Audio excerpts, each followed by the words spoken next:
disampaikan oleh Om Stephen Ewon. Tuhan. Suara apa? Tuhan. Kok suara ular sih? Bunda, masa saya disebut ular? Mohon maaf ya, walaupun saya seperti ini, mohon maaf, saya kepala desa. Kepala desa nggak tuh? Iya, kok disebut ular? Suara? Ular. Suara apa? Bukan, tadi saya tirukan suara ular. Ya. Bismillahirrahmanirrahim. Assalamualaikum warahmatullahi wabarakatuh. Waalaikumsalam warahmatullahi wabarakatuh. Selamat pagi. Paginya biar semangat, biar kompak. Pagi, luar biasa. Selamat pagi. Pagi, luar biasa. Kelihatan, jangan dilihat tuanya tapi semangatnya. Semangat muda ya. Tepuk tangan ya untuk kita semua ya.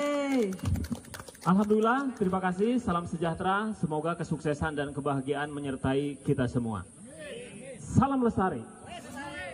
Saya Steve Ewon atau nama asli saya Yanto bin Surya. Ya. Jadi dari Yanto bin Surya menjadi Steve Ewon. Ya, dekat ya.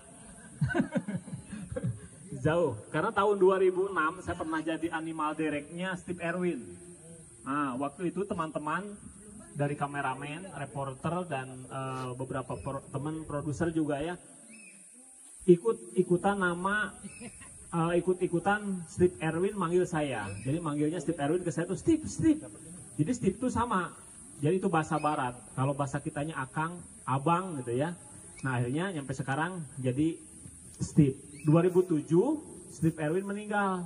Nah kata teman-teman udah kita bikin program Steve Erwinnya Indonesia. Namanya Steve Ewon. Tepuk tangannya Ya. mana? Nah, akhirnya alhamdulillah sampai saat ini namanya jadi Steve Ewon. Jadi teman-teman, masyarakat saya, sahabat-sahabat saya manggilnya Akang Ewon. Jadi teman-teman pun boleh nanti panggilnya Akang Ewon saja ya. Sebelumnya saya ucapkan terima kasih kepada yang saya hormati, yang saya banggakan tentunya Bunda Rini, alhamdulillah. Jangan salah aja. Maksud saya Riri. Itu ya, dia. Betul. Terima kasih banyak atas kepercayaannya, juga kepada rekan-rekan, teman-teman yang masih pada muda. Saya Pernah muda. maksudnya anak-anak dan cucu-cucunya gitu ya. Pokoknya saya senang bisa berada di depan orang-orang yang sangat luar biasa. Kenapa? Karena saya tidak melihat umurnya tapi semangatnya. Nah, jadi Bapak Ibu yang hadir di sini motivasi bagi saya. Yang tua saja semangat, apalagi yang muda ya. Alhamdulillah. Nah.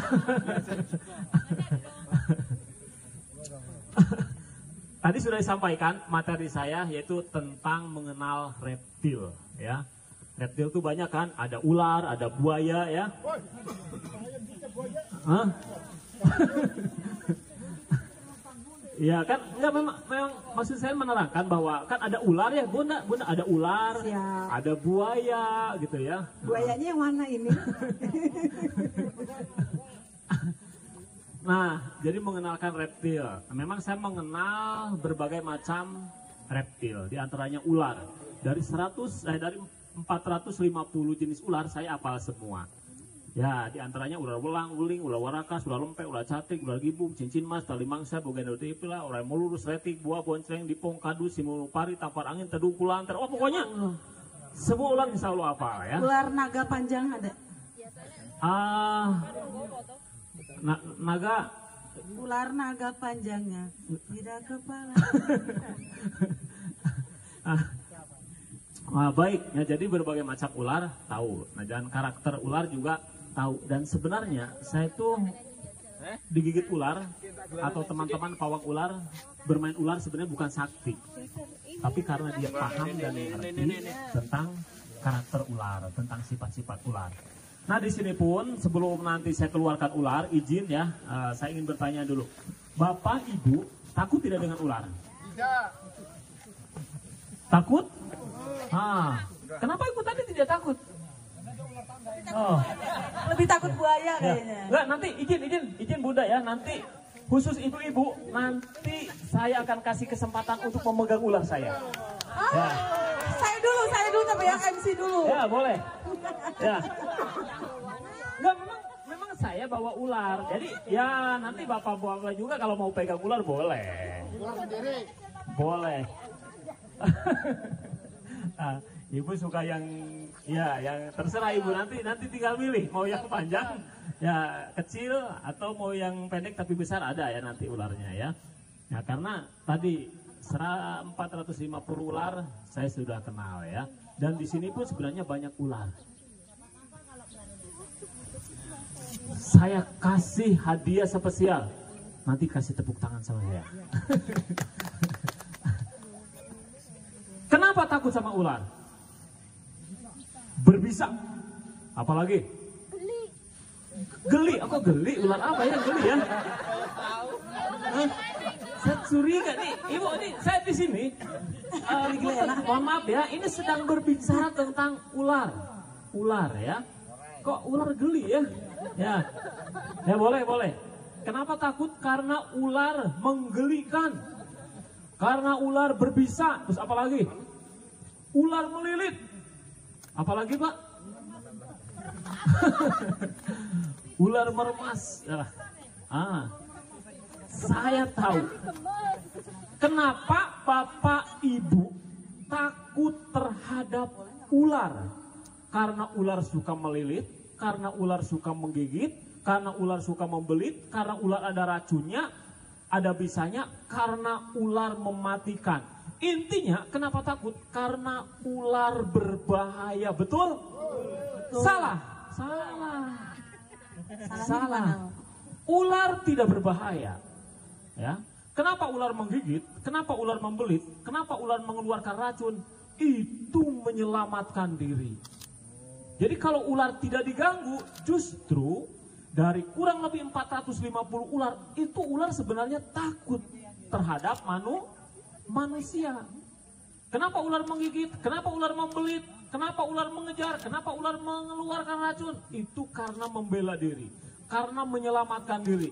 Kalau tidak diganggu, ular tidak berbahaya. Bahaya tidak, Bu? Tidak. Bahaya tidak? Ya, bahaya kalau ular itu diganggu. Kalau tidak diganggu, justru ular itu takut terhadap manusia. Mau bukti kalau ular itu takut? Saya tadi sudah sampaikan bahwa di sini tuh di hutan, ini di kaki Burangrang, di sini tuh banyak ular, dan rumah saya pun tidak jauh dari sini. Bahkan saya menjadi kepala desa. Tidak ada cerita dalam seumur hidup saya, Pak RT, Pak RW, lapor Pak Kades, ada janda dikejar-kejar ular.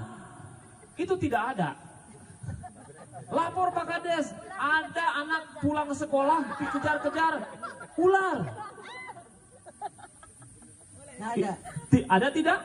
Tidak ada. Itu bukti kalau ular itu tidak berbahaya. Bahkan saya pelihara ular di rumah. Ularnya masuk ke rumah tetangga. Awas ya. Ini ular ya. Diperjelas. Dia diperjelas. Ularnya masuk ke rumah tetangga. Setelah itu lapor. Pak Ewon, di rumah saya ada ular. Kebetulan kemarin di kandang saya lihat kosong. Berarti ularnya kabur. Saya kejar ke rumah dia. Wah, tidak ada. Cari di bawah kasur, tidak ada. Di bawah bangku, di bawah lemari, ular itu tidak ada. Nah, itu adalah bukti kalau ular itu menghindar dari manusia. Dan kalau ular itu berbahaya, kalau ular itu ngejar orang, saya sebagai pawang ular sangat gampang nangkap ular. Dan mungkin ibu-ibu, bapak yang ada di sini, tiba-tiba datang kita ke sini, ular pada datang. Ada tidak? Tidak ada kan? Tidak. Itu bukti kalau ular itu tidak berbahaya. Jadi tidak perlu takut sama ular. Kenapa ular menggigit? Kenapa ular membelit? Karena ular merasa terancam. Karena ular merasa terganggu. Akhirnya dia berusaha menyelamatkan diri. Kalau tidak diganggu, kalau tidak merasa terusik, ular takut terhadap manusia. Sekali lagi, jadi ular tidak berbahaya. Ada yang pernah pegang ular? Hah? Oh tadi ibu katanya geli. Nah, jadi ular itu tidak berbahaya. Justru ular diciptakan oleh Allah Subhanahu wa taala, Tuhan yang Maha Esa, yaitu untuk bermanfaat. Untuk apa? Untuk mengontrol secara alami berkembang biaknya binatang lain seperti tikus, katak, bahkan babi hutan. Jika populasi ular berkurang, maka akan terjadi ketimpangan dalam keseimbangan ekosistem. Nah, pernah beberapa tahun yang lalu, nah itu di Majalengka, Cirebon, Indramayu, karena ularnya punah. Karena 5 tahun yang lalu ya Bu, sekitar tahun 2020-an, nah 2019 ular itu laku. Bahkan sengaja cari, diambil kulitnya untuk dompet, untuk sepatu, untuk tas. Makanya ada sepatu kulit ular, ada sabuk kulit ular. Nah, berarti ular waktu itu laku. Akhirnya ular punah. Dengan punahnya ular, maka tikus meraja lela. 2020 lalu, nah itu Majalengka, Kuningan, Indramayu, nah itu gagal panen. Kenapa? Karena tidak ada ular. Nah, karena tikusnya banyak, karena tidak ada pemangsa tikusnya. Nah, tidak ada predator tikus. Nah, akhirnya sekarang waktu itu tidak boleh berburu ular, dan sekarang ular ada lagi dan tikusnya mulai berkurang. Jadi ular berbahaya tidak? Tidak berbahaya. Ular bermanfaat tidak? Bermanfaat ya. Nah, makanya kalau ketemu ular biarkan saja, karena ular tidak akan menyerang, tidak akan menggigit kalau tidak merasa terusik, kalau tidak merasa terancam, kalau tidak merasa terganggu. Jadi kalau ketemu ular biarkan saja. Nah, cuma jangan sampai karena tadi kata Kang Ewon ular tidak berbahaya, tiba-tiba ularnya dipegang. Jangan, nanti berdiri. Nah, kalau ular berdiri takutnya nanti mengeluarkan racun, itu yang bahaya ya. Oh siap. Filsafat. Keluarnya malam-malam ularnya.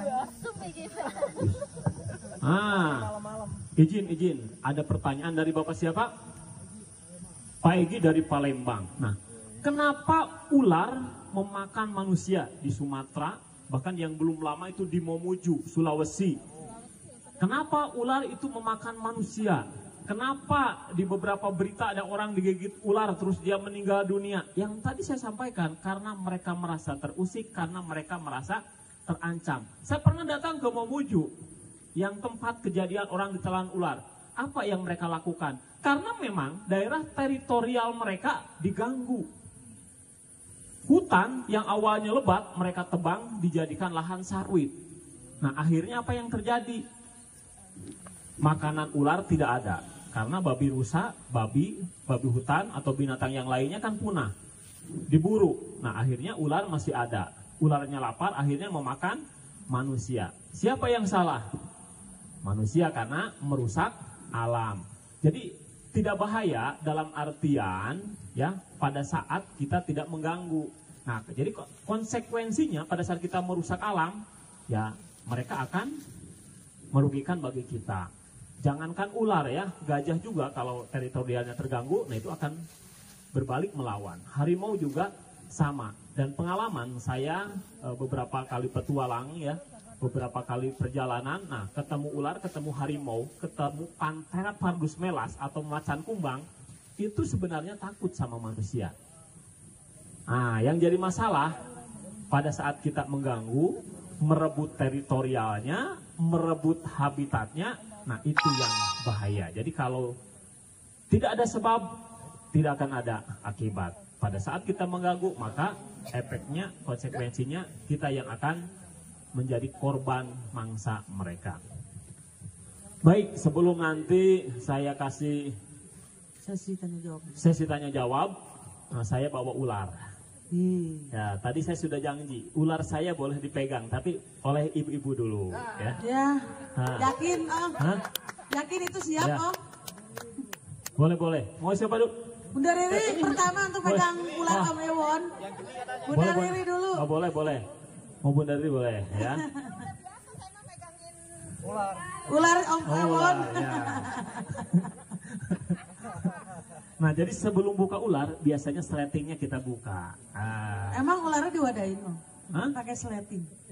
Ya memang ular harus pakai sleting. Kalau nggak pakai sleting nanti liar, Bu.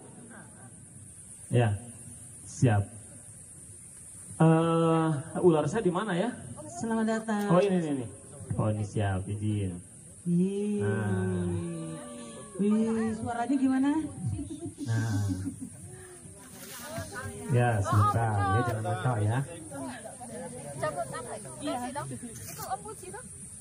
Nah, ular piton itu sebenarnya tidak berbahaya kalau tidak diganggu. Dia akan menggigit, akan membelit pada saat merasa terancam dan terusik. Namun terkadang ular itu suka mengagetkan, betul? Ada ular di bawah kolong, langsung kita lari. Ularnya lari, wah kita kejar pakai sapu. Ularnya berbalik, lari lagi. Ya. Kalau ularnya nggak pulang-pulang. Oh iya. Sini ibu. Nah, izin Bunda boleh mau pegang sini. Nanti kan Bunda dulu. Hati-hati. Boleh coba Bunda. Tuh kan ngagetin. Nah, boleh sedikit Bunda pegang dulu. Nah. Ya, gimana rasanya Bunda? Empuk.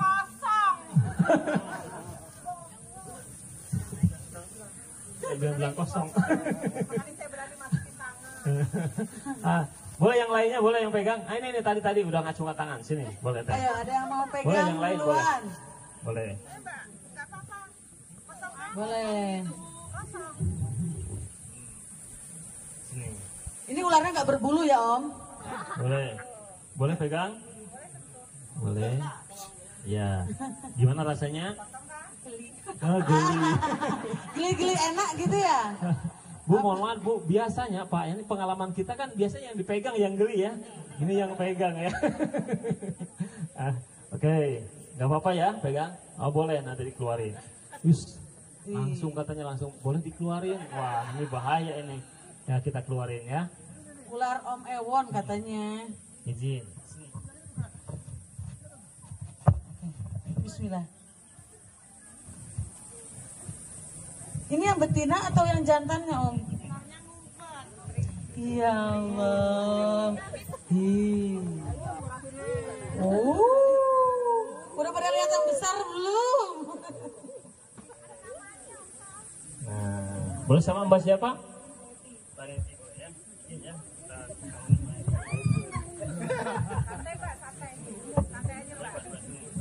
Licin nggak ularnya?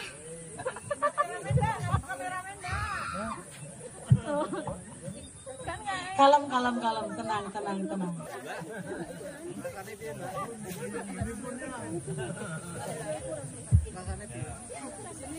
Oh my God. Aduh kena susu. Ya, enggak. Boleh. Sip. Nakal kamu. Agak agresif ya Om. Ada lagi yang mau dipoto? Boleh.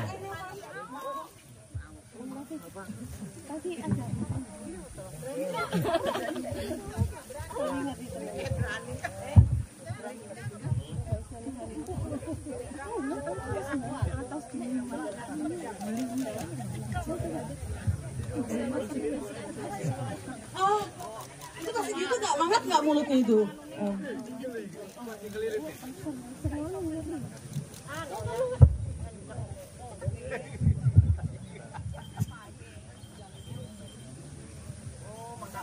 Om boleh MC-nya boleh Om? Di sini aja Om. Aku tadi mau kemana? Sombong ngerti.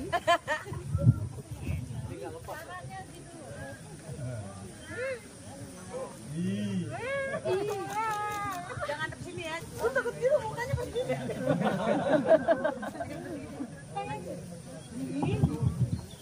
Ayo. Belum gimana? Oke, terima kasih Om Ewon. Bobo dulu ya, Wulan. Wulan namanya itu. Namanya Wulan. Wulan bener ya namanya Om? Ya. Gimana? tadi pegang ularnya Kang Ewan gimana rasanya? Geli enak gimana gitu. Belum pegang udah geli ya. Lagi dipegang. Nah, jadi sekali lagi, nah itu tidak berbahaya ya. Pada saat ular merasa nyaman, tidak diganggu, ular tidak berbahaya. Nah, terus ular yang Kang Ewan bawa ini sebenarnya ini baru nangkap. Ya Allah. Iya. Nah, ya betul baru Tapi nangkap. langsung jinak gitu Om. Pertama, nah Kang Ewan kan tahu karakternya, bagaimana agar dia tidak melilit, bagaimana agar dia tidak menggigit. Nah, jadi selain itu, selain tahu karakternya, juga tadi pakai pengaman. Nah, kenapa? Karena takutnya dia dipegang, merasa tidak nyaman, akhirnya dia berbalik membelit. Jadi, kenapa tadi diamankan dulu kepalanya? Biar saya bisa memberikan pengalaman yang berkesan buat Bapak Ibu semua ya. Oh, terima kasih. Om Ewan, Siap. tadi kata Om Ewan kan kalau ular itu Ya. tidak kita buru atau tidak kita ganggu, dia tidak akan mengganggu. Nah sekarang ini bagaimana kalau dia terganggu, kita menjinakkannya bagaimana? Kita jangan merasa panik, merasa itu atau bagaimana? Terus apa yang maksud dengan diamankan tadi Om? Apakah memang seorang pawang itu, adakah memang ada aji-ajiannya, ataukah memang secara natural bisa untuk menjinakkannya? Itu aja Om, terima kasih. Siap. Yang pertama tadi bagaimana kalau kita ketemu ular, terus ularnya agar tidak menyerang kita, begitu ya? Nah, pertama kita cari tahu dulu apa motivasi kita menangkap mereka. Kalau menangkap mereka untuk memindahkan itu bisa dengan alat bantu, bisa tongkat yang ujungnya cagak atau tongkat yang ujungnya dikasih jerat, ya. Nah tujuannya apa? Karena pada saat kita menangkap, walaupun tujuan kita baik, tidak akan mengganggu, takutnya komunikasi kita tidak tersampaikan, dia mengira akan menyerang, dia merasa terancam, akhirnya tetap dia akan berbalik menyerang ke kita. Nah jadi kalau tujuannya hanya untuk memindahkan, bisa menggunakan tongkat yang ujungnya hook atau tongkat yang dikasih jerat. Tujuannya apa? Tujuannya agar si kepala ular itu tidak berbalik menggigit kita. Nah kalaupun kita mau menangkapnya, usahakan yang kita tangkap itu tengkuknya. Tengkuknya, ya. Tengkuknya, jadi persis di tengkuknya. Ya, dari arah belakang Pak. Nah, jadi usahakan nangkap ular, kalau kita mau nangkap ya, usahakan itu pada saat dia mau menghindar. Nah, kenapa? Karena pada saat dia siaga, apalagi di depan, nah terus kalau dia sudah kepalanya membentuk huruf S, itu sangat berbahaya. Ya, jadi pada saat dia mau menghindar, contoh seperti ini. Nah, jadi kita tangkap itu dari belakangnya. Nah, tapi jangan dengan tangan langsung, kecuali kalau sudah biasa. Kecuali kalau sudah ahlinya. Nah, jadi bisa dengan tongkat, tekan kepalanya, baru tangkap tengkuknya. Nah, seperti ini. Nah, harus persis di tengkuknya. Ya, betul.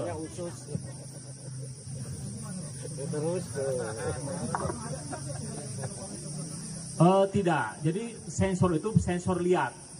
Ya, jadi kalau di belakang sama, jadi dia tidak akan bisa melihat. Nah, terus dia indera penciumannya bukan hidung, tetapi lidah. Lidahnya. Jadi tekan tengkuknya, nah tangkap seperti ini. Set. Nah, harus persis di tengkuknya, karena kalau enggak itu bisa berbalik. Lalu yang kedua, nah itu kan motivasinya kalau kita memindahkan ya. Nah, kalau kita motivasinya mau menjadi orang profesional, tentunya harus belajar. Tapi kalau hanya pengetahuannya hanya sebatas tahu saja, lebih baik jangan. Kenapa? Karena takutnya ular yang akan kita evakuasi itu ular yang ada racunnya. Ya, yang ada racunnya. Jadi racun itu kalau sudah masuk ke kulit, ke bagian dalam, nah itu bisa menyebabkan kematian. Lalu yang kedua, tadi apa yang kedua tuh? Ajian ya, aji. Nah, tadi saya sampaikan, tadi saya sampaikan sudah diamankan gitu ya. Ya, jadi yang pertama kita punya keahlian, kita tahu karakter ular. Pada saat dia sedang marah, dia sedang haus, dia sedang lapar, dia sedang ngantuk, dia mau menyerang, kita tahu. Itu dari mana? Dari matanya. ya, walaupun memang belajarnya susah. Terus tadi Kang Ewan sampaikan bahwa ini sudah diamankan. Maksudnya seperti ini, Pak. Nah, dia kan ini masih galak ya, tapi dia tidak akan menggigit. Nah, kenapa? Karena saya pasang lakban. Nah, ini dikasih lakban. Pantas nggak kelihatan. Ya.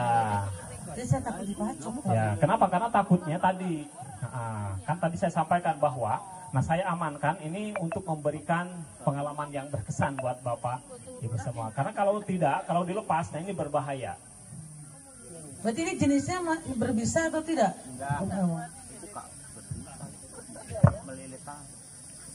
Nah ini jenisnya ular Piton reticulatus atau sanca kembang atau ular sawah. Ya, Sebesar ini. betul. Ini bisa lebih besar ya. Kalau di hutan Kalimantan di Sulawesi ini bisa sebesar pohon kelapa. Oh. Nah, ya betul. Kalau nggak dilakukan ya menggigit. Karena yang tadi saya sampaikan ini masih liar, ya.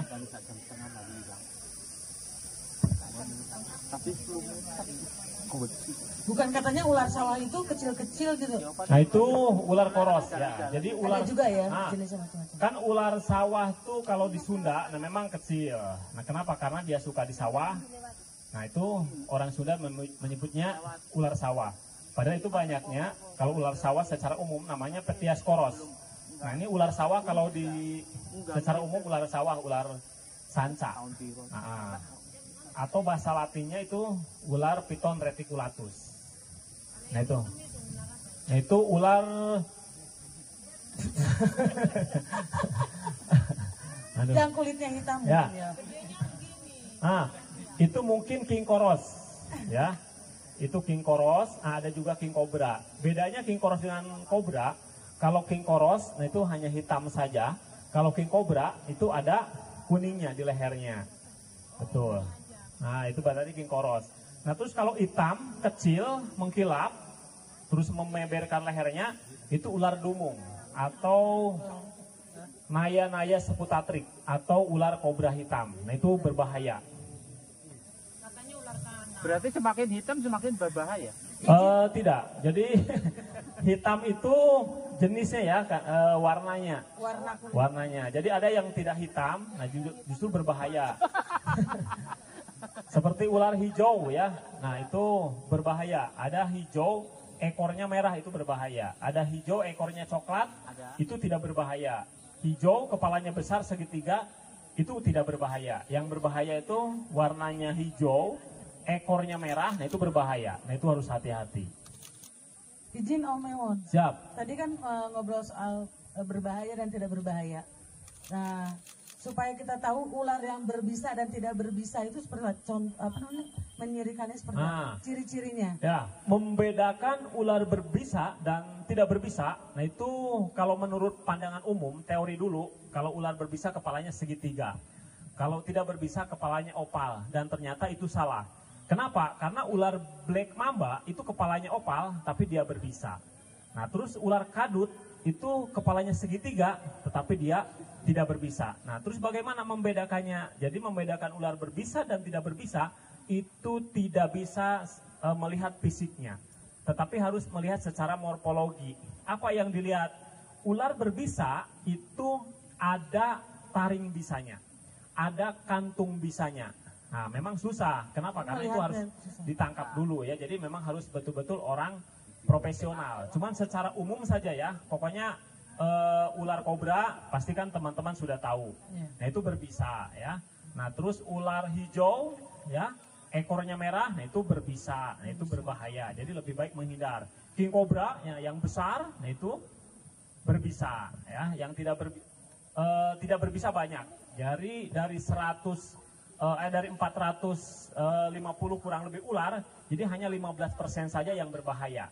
Ular cincin mas, nah itu tidak berbahaya. Ular welang, ya, itu berbahaya. Belang putih, nah itu berbahaya, ya. Nah jadi membedakan berbisa dan tidak berbisa itu dari jenis, ya, tidak bisa teori dulu itu kepalanya, jadi itu tidak benar, ya. Nah dengan beriringnya waktu, beriringnya pengalaman, pengetahuan, akhirnya yang berbisa tidak berbisa itu hanya bisa dilihat atau ditentukan secara morfologi. Tangkap dulu. Ya, ditangkap dulu. Cuman jangan nanti, wah kita tangkap. Saking pengen tahunya Ya, gitu ya. tahunya. Tentunya malah kena ya. Kita lihat dulu. Jangan, nggak boleh. Bahaya ya. Yang lainnya boleh? Masih ada yang Boleh. Oh boleh. 1, 2, 3. Mewon, kabarnya Ya. ular ini ada khasiatnya begitu loh. Seperti black mamba, katanya kulitnya minyaknya itu bisa untuk menghasiatkan sesuatu begitu. Ya. Apakah itu benar atau hoax itu? Terima kasih. Ya. kekuatan. Ya, bukan black mamba, mungkin cobra ya? Atau black mamba? Oh, ya black mamba ya betul. Ya black mamba di Afrika. Nah, sebenarnya yang black mamba Bapak sebutkan itu campuran antara minyak bulus ya dengan minyak ular kobra. Nah, terus menurut penelitian, ini kan menurut penelitian, saya secara ilmiah belum pernah meneliti, jadi hanya mengenal ularnya saja. Jadi memang betul menurut penelitian itu ada kandungan yang bisa, gitu kan, yang bisa membesarkan sesuatu. Nah, betul. Sesuatu itu apa Om? Hah? Tolong diperjelas kayaknya saya kurang. Ular. Sesuatu. Ya. Ulat bulu menjadi ular gitu. Mana ada ular berbulu? Jadi ular ya untuk membesarkan ular gitu ya. Ya itu kita kan masih Ya, masa jadi pertumbuhan ini. bisa jadi karena segala sesuatu yang Tuhan ciptakan itu dengan manfaatnya. Hanya ada yang sudah terbuka atau belum kan gitu ya. Boleh izin, mangga. Terima kasih. Om Wawan, Siap. ada 2 pertanyaan. Yang pertama, apa betul Bapak ular itu takut akan garam? Pertama. Kedua, beberapa waktu yang lalu di daerah saya itu digegerkan dengan adanya ular berkepala 2. Ularnya kepala 2. Katanya kan bahwa ini memang karena genetik atau memang aduran semacam itu. Terima kasih. Apakah ular takut dengan garam? Ya.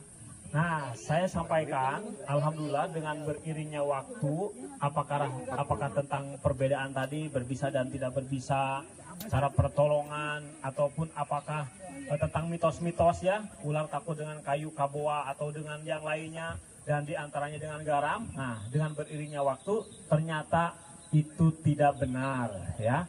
Nah, jadi itu hanya mitos saja. Nah, sebenarnya ular dengan garam dia tidak akan datang.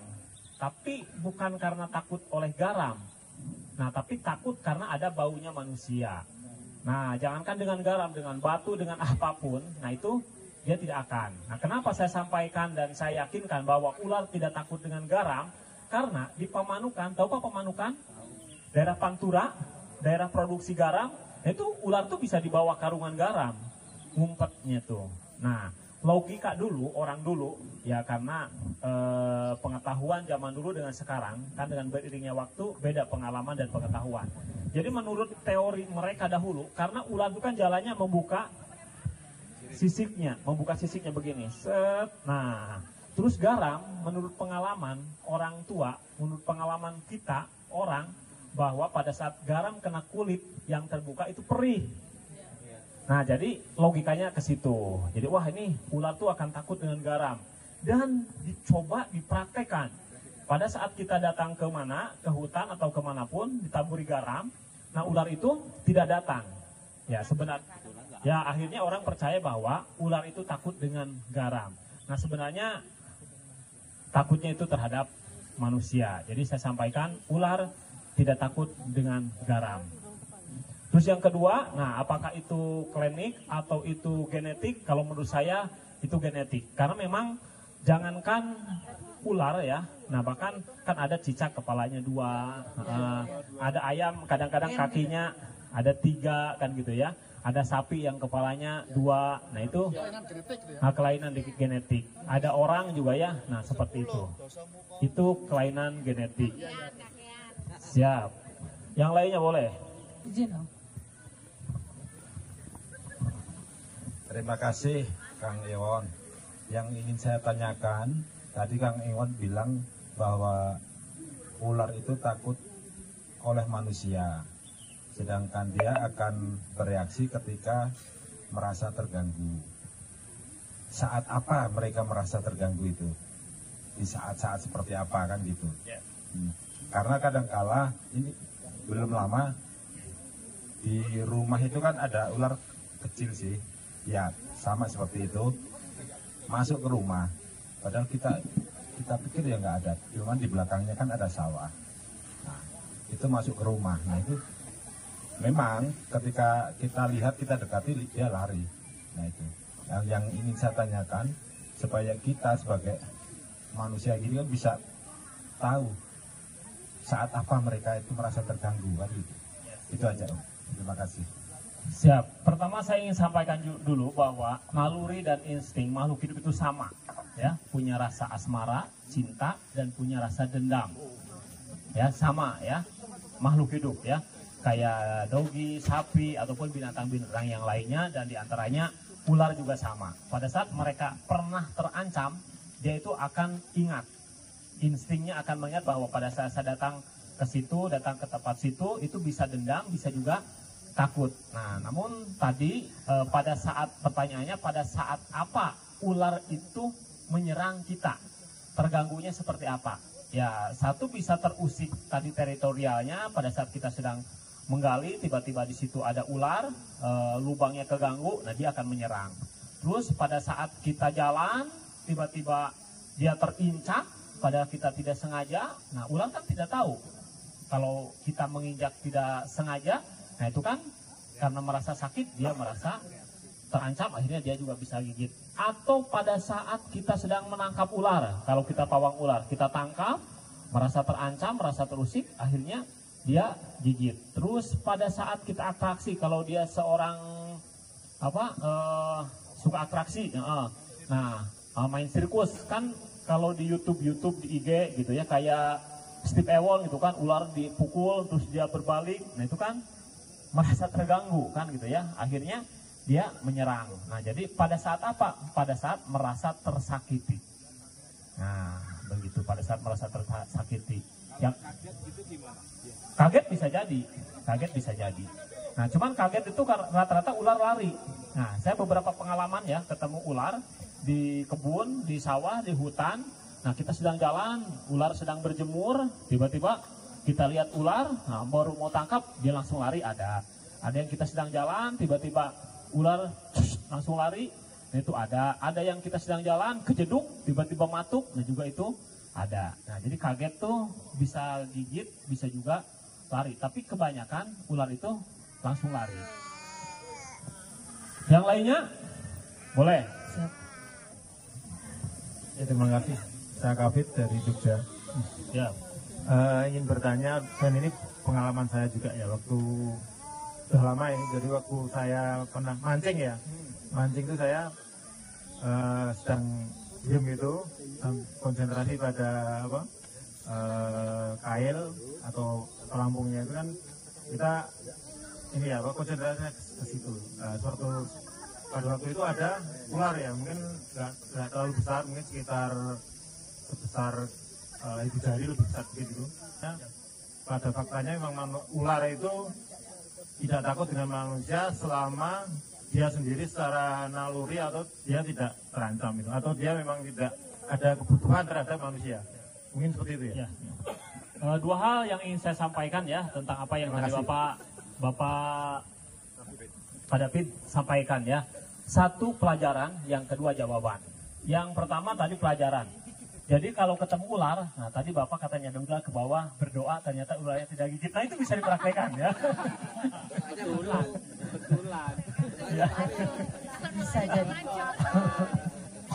Yang kedua, jawaban yang ingin saya sampaikan, kenapa ular pada saat kita diam, dia lewat, jalan, terus ularnya tidak menyerang? Karena pada saat kita diam, kalau tadi Bapak bilang ada sensor, berarti tidak ada gerakan yang mencurigakan atau yang menakutkan atau gerakan yang menurut dia mengancam. Akhirnya dia jalan dengan sendirinya.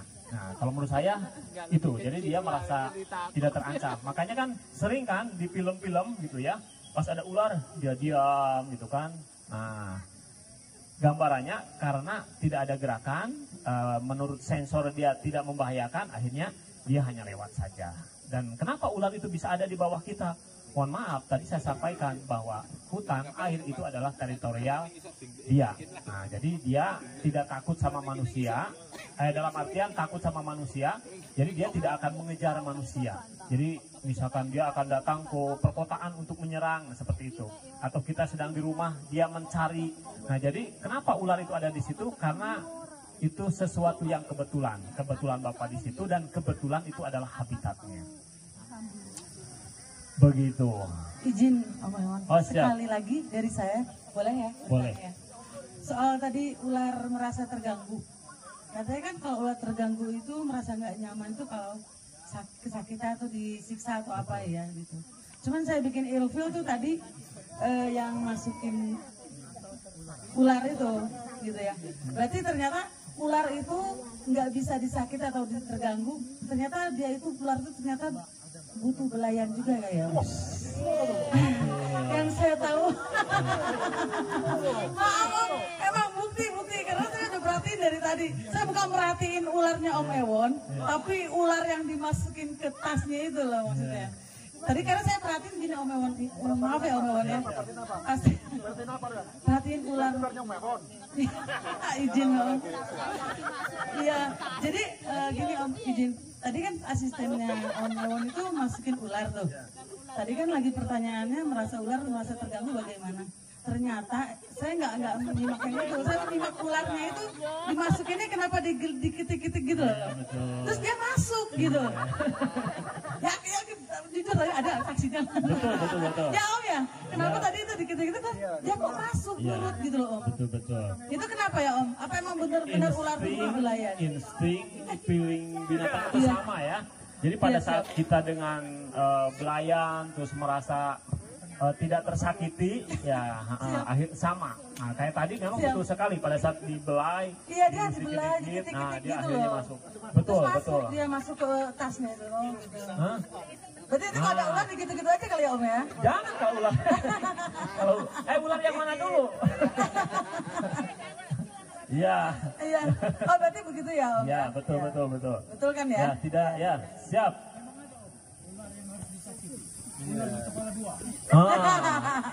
Itu beda lagi ceritanya ya, itu boleh itu ular.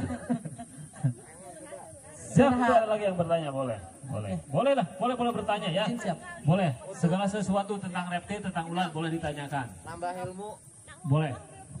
Kang Hewan ini pengalaman pribadi, saya di rumah kebetulan tanpa sengaja ada ular ya sebesar ibu jari lah, kurang lebih hitam warnanya.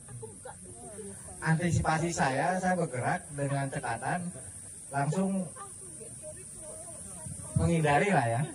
Saya bawa tongkat sampai akhirnya daripada dia bergerak terus, itu dari sempat saya nggak dipukul, langsung saya tancapin ini ya kepalanya, tapi masih bergerak sampai sekian lama akhirnya mati. Seperti itu saya udah bergerak lagi karena saya berpikir itu untuk keamanan saya juga keluarga saya karena itu masuk rumah. Kemudian setelah mati baru saya angkat, saya buang. Yang saya jadikan pertanyaan, ini fakta atau mitos? Karena kalau membunuh ular, katanya nanti akan datang lebih banyak lagi. Betul apa tidak? Ya. Tapi yang saya alami, tidak ada, mudah-mudahan tidak ada. Terima kasih. Ya siap. Tanya saya mau bertanya ke Bapak, ada lagi nggak ular yang datang gitu? Sementara belum. Ada itu mitos ya. Mitos. Kenapa mitos itu terjadi? Karena gini, kan ular itu beda dengan ayam, ya. Beda dengan mobil, berbeda dengan baju, ada kuning, ada warna pink, ada oranye kan gitu ya. Nah contoh, ular kobra warnanya hitam, ya hitam semua. Pada saat orang habis membunuh ular, nah tiba-tiba di jalan ketemu lagi ular yang sama. Nah dia beranggapan bahwa ular yang telah dibunuh, nah itu memberitahu kepada yang lainnya, ya. Nah jadi saya sampaikan itu mitos, tapi mitos itu bagus. Kenapa? Dengan mitos itu terjadi, akhirnya orang menjaga ular, kan gitu ya. Dan yang tadi Bapak lakukan, saya sampaikan tepat. Daripada merasa terserang, terus terang. Ya betul, karena kan hukum, kenapa ular menyelamatkan diri? Kenapa binatang lain menyelamatkan diri? Karena hukum kehidupan itu, revolusi, evolusi, transisi, silih berganti. Kalau saja nenek moyang kita dahulu bukan pemburu, harimau di sini banyak Pak. Mungkin dinosaurus itu masih ada Pak. Kenapa? dinosaurus hilang atau harimau hilang? Karena nenek moyang kita pemburu, karena menyelamatkan diri. Seperti tadi pun tepat, jadi tidak salah. Kalau kita bukan pelaut ya. Kita bukan pelaut. Terima kasih Kang.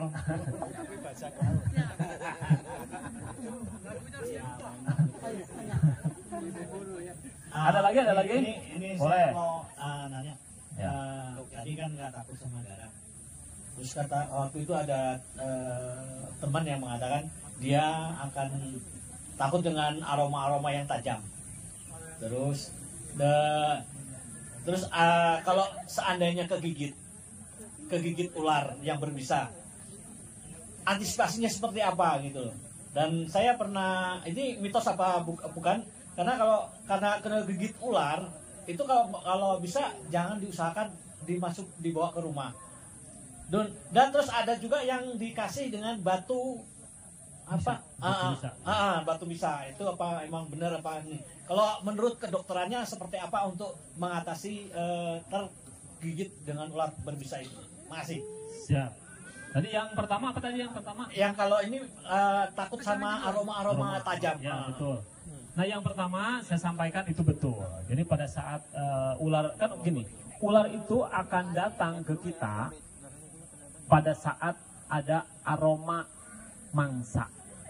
Contoh kalau manusia, ini aroma goreng asin, wah kan seperti itu ya.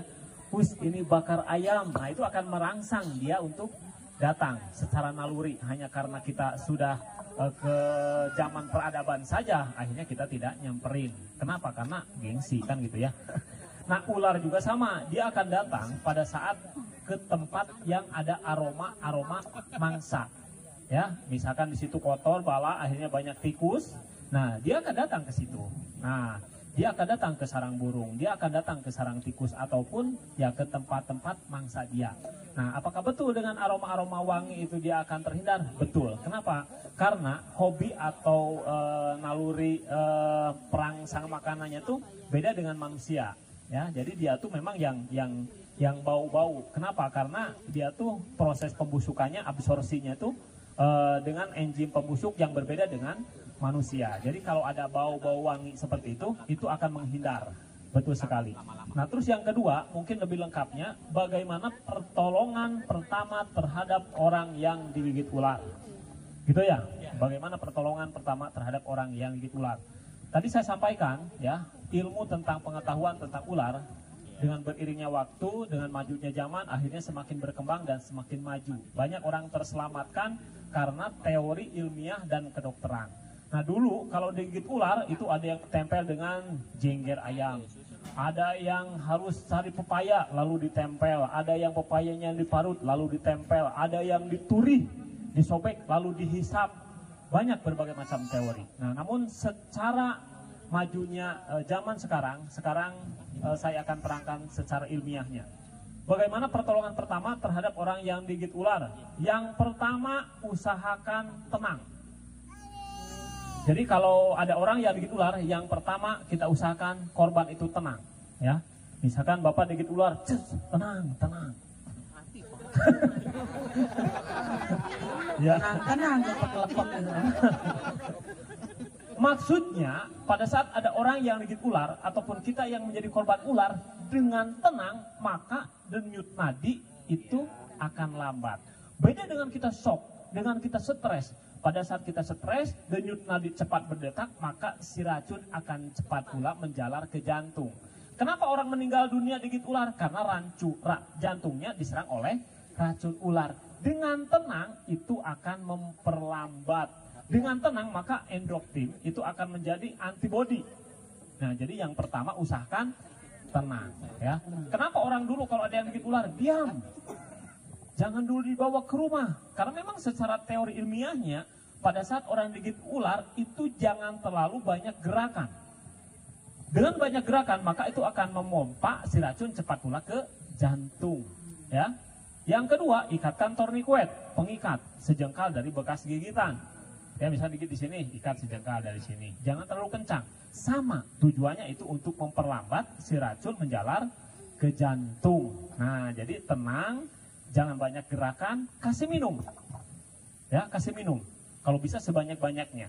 Nah setelah itu yang berikutnya adalah secepatnya bawa ke rumah sakit atau puskesmas terdekat. Kenapa? Karena dengan beriringnya majunya zaman, sekarang sudah ada namanya SABU, serum anti bisa ular. Jadi setiap rumah sakit, nah sekarang sudah ada serum anti bisa ular. Yang dulu monopalen, sekarang itu, jadi monopalen itu jadi misalnya oleh kobra, antinya harus kobra. Oleh bandotan puspo, antinya harus bandotan puspo. Kalau sekarang itu sudah bisa semua.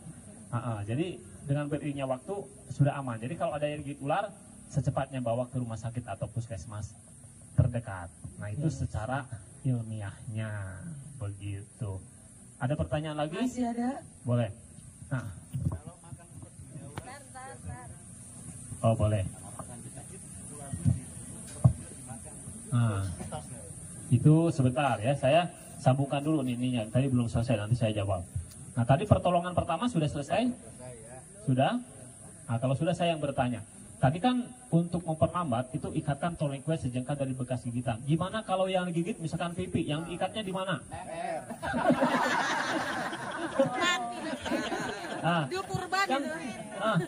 Untuk memperlambat ikatkan tolong kue sejengkal dari bekas gigitan. Misalnya gigit di sini, nah sejengkal berarti di sini. Kalau yang gigitnya kepala, mana yang diikat? Ularnya beda itu. Iya maksud saya ingin menerangkan, ingin menjelaskan. Jangan sampai karena pemahaman yang sudah saya sampaikan. Pokoknya sejengkal dari bekas gigitan. Wah tiba-tiba ada yang digigitnya di leher, terus diikatnya di sini. Gitu ya. Ini kata Pak Ewon, nggak boleh itu ya. Ya itu akan mempercepat nanti kalau diikat di leher ya. Nah, jadi jangan itu. Om Eman yang diikat di mana sejengkal dari? Itu mending biarkan saja. Ya, itu takdir saja. Namun secara umum ya, dan kejadian di lapangan yang digigit kepala itu jarang. Kenapa? Karena yang digigit itu rata-rata pada saat sedang jalan ke hutan atau ke kebun, keinjek. Nah, akhirnya banyaknya itu sebenarnya kaki yang digigit ular itu. Dia sedang nyabit, ngarit, tiba-tiba keinjek, ke paha, ngarit, ke tangan. Rata-rata atau sebagian besar korban ular itu kaki dan tangan, gitu ya. Jadi ingat, jangan sampai digigit. Itu jangan ya, kalau leher jangan diikat. Kebetulan ini waktu itu anaknya teman, dia kan masih tidur, terus ada ular jatuh, langsung gigit sini. Itu ular weling kalau nggak salah. Itu sampai dia di ruang ICU itu 1 minggu. Nah 1 minggu itu di sini yang kegigitnya. Ya, ke dokter juga waktu itu dibawa ke rumah sakit, dokternya juga bingung karena nggak ada bekas gigitannya. Jadi gigitannya itu nggak ada bekasnya. Itu selama 1 minggu itu kebetulan ada yang punya yang batu itu, batu bisa itu ada ditempel gitu. Jadi dia agak ya alhamdulillah ketolong sampai sekarang masih ada. Jadi kan berarti batu bisa itu apa bener-bener gitu. Betul. Jadi ada sebuah batu. Sebenarnya kan semua makhluk hidup itu kan ada manfaatnya ya kalau sudah kita bisa menggalinya.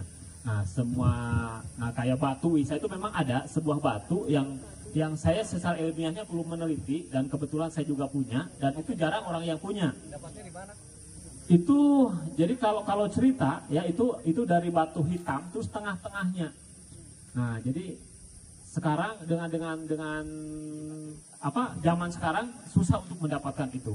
Yaitu biasanya warisan turun temurun. Nah saya juga itu warisan dan itu batunya kecil. Nah itu ditempel itu bisa menyedot bisa betul menyedot racun. Gimana? Sebentar.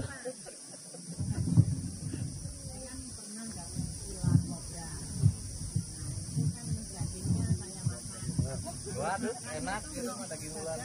Ya. Oke. Kolesterol itu. Kolesterol. Siap. Tapi saya yakin, saya dengar dulu. Maaf ya sebelum dijawab. Saya pastikan itu tidak berbahaya karena masih hidup. Ya bisa, saya sambungkan ya dengan tadi yang Bapak sampaikan. Jadi punya pengalaman potong ular, dagingnya dimakan, empedunya itu ditelan. Ya, menurut mitos, pengalaman orang-orang terdahulu bahwa darah ular itu bisa meningkatkan vitalitas. ya, vitalitas. Ya, tapi saya belum pernah coba karena pada saat minum darah kobra dengan kita itu sama. Jadi ya itu berarti saya pastikan sama, tidak ada bedanya ya. Minum darah kobra itu bisa meningkatkan vitalitas. Saya belum tahu, justru yang saya tahu adalah bahwa darah itu adalah racun kan gitu ya, kumpulan racun. Nah lalu bagaimana dengan ampedu? Nah kalau dengan ampedu, nah ini menurut teori pengalaman orang tua saya yang dikasih tahukan ke saya, nah itu bisa mencegah atau mengobati penyakit gula, diabetes. Nah kenapa? Karena kenapa orang itu punya penyakit gula? Karena si ginjal itu tidak bisa memilah mana racun, mana vitamin. Akhirnya gula jadi gula lagi, akhirnya menjadi penyakit gula. Nah, akhirnya dibantu atau dengan adanya ampedu itu bisa menjadi racun sebagai penetral atau yang harusnya dihasilkan oleh ginjal kita. Nah, itu bisa dibantu oleh itu seperti itu. Jadi kalau ampedunya, nah ini pengalaman ya, bukan teori ilmiah, pengalaman. Nah, ini banyak menyembuhkan orang yang penyakit diabetes.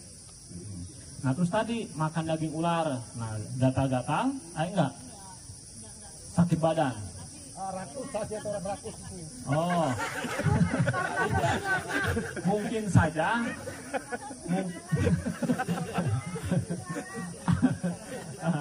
Bukan kualat. Mungkin saja gini, pada saat motongnya kurang tepat. Jadi motongnya itu usahakan 4 atau 5 jari dari tengkuk. Nah karena racunnya kan di sini. Kalau kita motong ayam kan di sini ya, motong ayam, motong kambing, motong apa. Nah kalau ular itu jangan persis di tengkuknya. Kenapa? Karena takutnya motong itu persis pas kantung bisa. Nah mungkin saja kantung bisanya tercecer, kalau kita makan terkontraksi, keracunan seperti itu. Baik, kalau tidak enak ya, oh ya udah. Saya tanyakan Om Iwan. Siap. Saya pengalaman ya, ke Willis pernah cara membedakan ular itu udah gede, dia udah berlumut, itu kepala atau badan atau ekor itu bagaimana? Sebab kita nemuin itu di Willis itu jalan ya udah gede banget pokoknya. Itu kita nunggu 1,5 jam terus dia lewat. Nah terus kapan hari yang di area penanggungan tuh di bawah pohon gede itu di samping itu ular lewat gitu. Nah terus kalau Mbak Vivi makan ular, saya makan ular nggak merasa sakit kok. Enak-enak aja sih, cuma agak lengur gitu aja sih.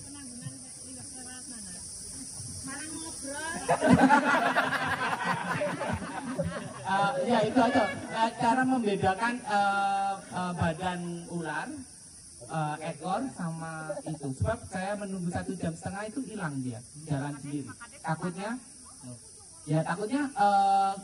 apa sebagai manusia awam itu takutnya tim kita itu caplok satu gitu, terus bilangnya gimana gitu. Itu aja sih sebenarnya. Jadi cara membedakan tua muda dari fisik gitu. Enggak, ular ini udah berlumut ya. Ya, Lihat rambutnya aja, kalau udah putih. Bisa jadi. Kan ular itu tanda dia berkembang atau membesar itu dengan ganti kulit. Nah kalau ular berlumut, nah saya juga nggak tahu tuh, berarti dia ganti kulit tidak gitu ya. Nah karena kalau saya belum, kalau cerita sering sebenarnya, dia sedang ke Kalimantan, tiba-tiba dia duduk di kayu, pas tiba-tiba katanya jalan kan gitu ya. Nah itu kan cerita, cerita kalau dengar cerita itu sering. Nah cuman kalau kenyataannya saya sebagai pawang ular atau ahli reptil itu belum pernah. Nah cuman tadi pertanyaannya adalah membedakan umurnya ya. Beda maksudnya badan. Oh. Kepala tuh, sebab takutnya ya itu tadi kita jarak sekitar ya sini sama Mewon itu agak jauh sedikit lah. Tunggu sampai 1,5 jam. Oh berarti itu ularnya saking besar, akhirnya si kepala sama ekor nggak kelihatan gitu ya? Ya tahu dia lagi makan atau lagi jalan-jalan. Ya mungkin saja dia habis makan kerbau atau makan apa, jadi kepalanya ya. Nggak mungkin lah kalau kerbau. Ya Ya kalau saya ya sebagai ahli ya sangat gampang membedakan mana ekor, mana kepala. Kepala itu tentunya ada matanya, ada. Enggak, maksudnya kan kita udah tertutup. Iya, kelihatan badannya aja. Oh, sisiknya. Sisik, Pak, dari sisik. Nah, sisiknya itu kalau lengkungannya di belakang, berarti kepalanya di depan. Nah, jadi gini nih, ini kalau saya gambarkan sini nih. Nah, kan ular tuh gini ya. Nah, lengkungannya. Nah, ini badan ular ya. Nah, badan ular. Nah, kalau ini kepala ya, nah sisiknya akan ke belakang gini. Nah, gitu. Nah, gitu. Ya. Ya, berarti kepalanya di sini, ekor di sini, gitu. Lengkungannya ke belakang. Kalau kebalik ya udah jalan ya. Nah, kalau misalkan ada yang ke sini, nah gitu ya. Ada yang ke sini, nah ada yang ke sini, itu lukisan. Ya. Baik, ada lagi yang mau ditanyakan? Boleh tentang, oh masih ada. Masih ada. Izin Om. Kayak kurang kulit apa, penyakit kulit pigmen gitu ya? Ya. Nah, itu apa itu Om? Kenapa bisa dia berpigmen juga gitu? Ya. Satu, memang ada kelainan genetik, atau dengan zaman sekarang ini memang ada upaya para pencinta reptil. Nah gitu. Jadi memang sekarang ular tuh, piton tuh rupa-rupa. Ada yang warnanya oranye, ada yang coklat, ada yang putih, ada yang totol-totol. Nah itu diciptakan, pigmen yang diciptakan, dan juga kemungkinan kelainan genetik. Gitu. Dan pengalaman dari kelainan genetik itu dikembangkan oleh para pencinta reptil. Oke. Mungkin sudah tidak ada lagi yang bertanya? Tidak ada? Izin Oke. Om Ewon, mungkin waktunya sudah mepet untuk Siap. persiapan juga, mungkin untuk sholat zuhur juga, istirahat. Siap, Bapak Ibu para hadirin yang saya banggakan. Tentunya saya ucapkan terima kasih banyak atas kepercayaan, atas waktunya, dan juga saya mohon maaf atas segala kekurangan dan keterbatasan, baiknya pertolongan Allah Subhanahu wa taala, kurangnya kebodohan dan kelemahan saya atas manusia. Kurang lebihnya mohon maaf. Billahi taufiq wal hidayah. Wassalamualaikum warahmatullahi wabarakatuh. Waalaikumsalam warahmatullahi wabarakatuh. Terima kasih kepada Om Ewon atas pengetahuannya soal reptil. Ini dalam rangka agenda tahunan Gartnes Nasional. Kebetulan kami tuan rumah Jabar. Diikuti sekarang 8 peserta dari Korwil Jakarta, Jabotabek, Sumbar, Palembang, Jateng sama Jatim. Temanya tentang alam. Kita cinta alam, tetap kompak, tetap bersatu, apapun komunitas kita. Ya, alhamdulillah tadi kita sudah ketemu, silaturahmi, dan saya tentunya merasa bangga bisa jadi bagian dari U40 ini.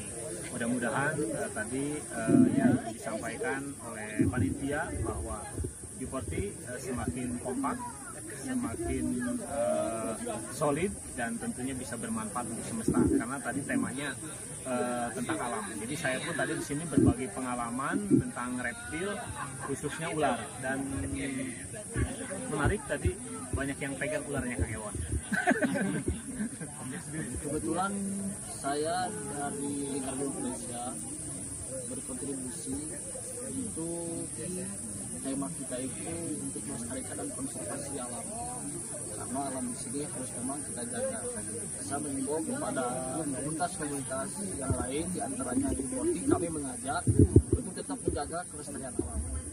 Tetap semangat untuk U40 sukses dan lancar. Amin. Ya, terima kasih. Saya